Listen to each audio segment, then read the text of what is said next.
আসসালামু আলাইকুম সবাইকে। আজকে আমরা কমন ডেনমার্ক সিরিজে পরিমাণগত রসায়ন পার্ট 3 নিয়ে আলোচনা করব। তো পার্ট 3 তে আমাদের যেটা আলোচনার বিষয় আর কি, আমরা পূর্বের ভিডিওতে ওই যে আয়ন ইলেকট্রন পদ্ধতিতে সমতাকরণ শিখছি। ঠিক আছে, যারা পূর্বের ভিডিওটা করছো তারা আয়ন ইলেকট্রন পদ্ধতিতে সমতাটা শিখে আসছো।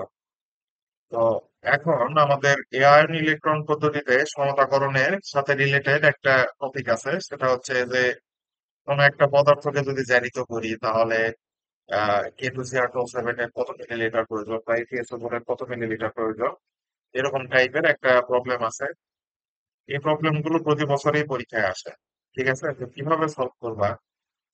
আমাদের যদি পূর্বের আয়ন ইলেকট্রন পদ্ধতিতে সমতাকরণ না শিখে থাকো তাহলে ভিডিওটা তোমার জন্য না। কারণ আয়ন ইলেকট্রন পদ্ধতিতে সমতাকরণ যদি পারো তাহলে একটা রিলেশন বের করতে পারবা, তখন এই প্রবলেমটা সলভ করতে পারবা। ঠিক আছে, এবং প্রতি বছরই এই প্রশ্নটা আসে। তো দেখো, এখন আমরা সলভে যাই।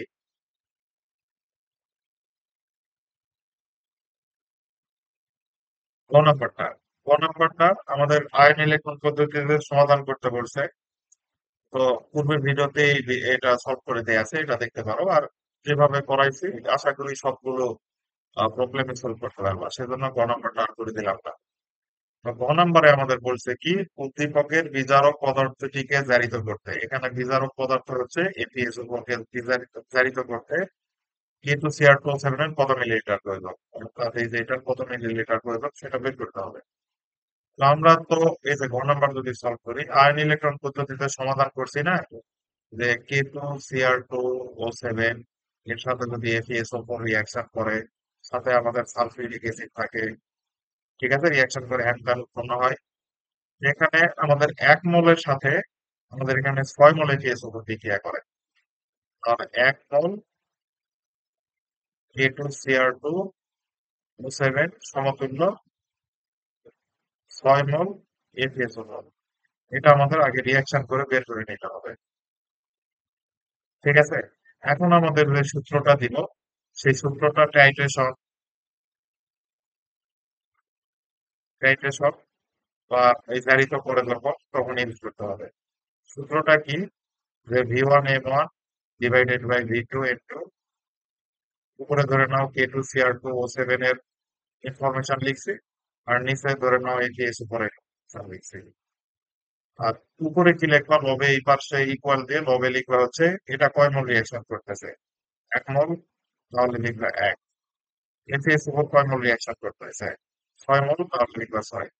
এখন আমরা এই যে আমাদের বলছে যে K2CR2O7 এর কত মিলিলিটার প্রয়োজন, অর্থাৎ আমাদের এই যে V1 টা দরকার।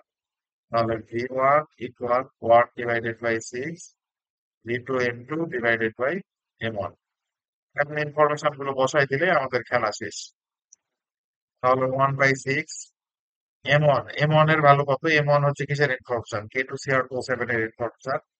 তো K2CR2O7 এর ভর কত, এটা আগে বের করতে হবে। পটাশিয়ামের ভর হচ্ছে 39, তাহলে 39 গুণ 2, তোমরাও ক্যালকুলেটরে করতে পারো, প্লাস ক্রোমিয়ামের 52 গুণ 2, অক্সিজেনের হচ্ছে 16 গুণ 7, আসবে হচ্ছে 294। তাহলে 294 দিবা।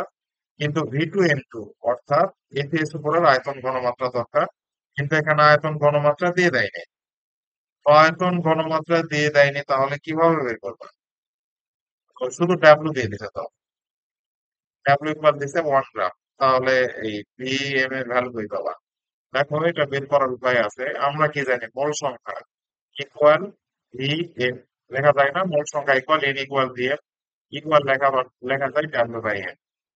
তাহলে ডাব্লিউ আমরা জানি 1, এম এর ভ্যালু কত, আণবিক ভর, এপিএস উপরের আণবিক ভর কত? এপিএস উপরের 56, 32, 16 গুণ 4, 152। হ্যাঁ, 152। তাহলে এম যদি 152 ভাগ দিই, তাহলে এই যে ভিএম ইকুয়াল আমাদের কি আসবে, 1/152। সেই এখন এই যে V2M2 জায়গায় 1/152 বসাই দিব।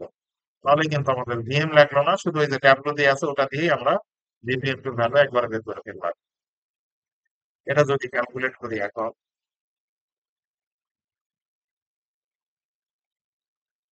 এটা আমাদের আছে 3.72 ইন্টু 10 টু দি পাওয়ার -6। এটা কিন্তু অবশ্যই লিটারে আছে। ঠিক আছে? লিটারে কিসের জন্য? যে আমাদের এন ইকুয়াল ভিএম লিখছি, এই ভি হচ্ছে আমাদের লিটারে, আর এন মানে মোলারিটি, মোল পার লিটারে আছে। তো লিটার লিটার কেটে গেলে কিন্তু আমাদের মোলটা থাকে, এটা মোল। অবশ্যই অবশ্যই এই জন্য এই ভ্যালু গুলো কিন্তু আমাদের লিটারে আসছে। তো এটাকে মিলি লিটার করতে গেলে 1000 দিয়ে গুণ দিতে হবে, তাহলে আমাদের আসবে, নর্মালে যদি করি,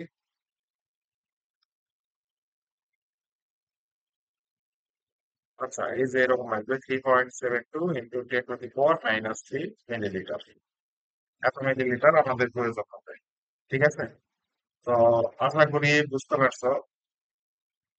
আর যদি বুঝতে না পারো ভিডিওটা আবার দেখতে পারো। ঠিক আছে? যা বলার এর মধ্যেই বলছি, এর বাইরে কিছু নাই। তো ভিডিওটা কেমন লাগছে অবশ্যই কমেন্টে জানাই।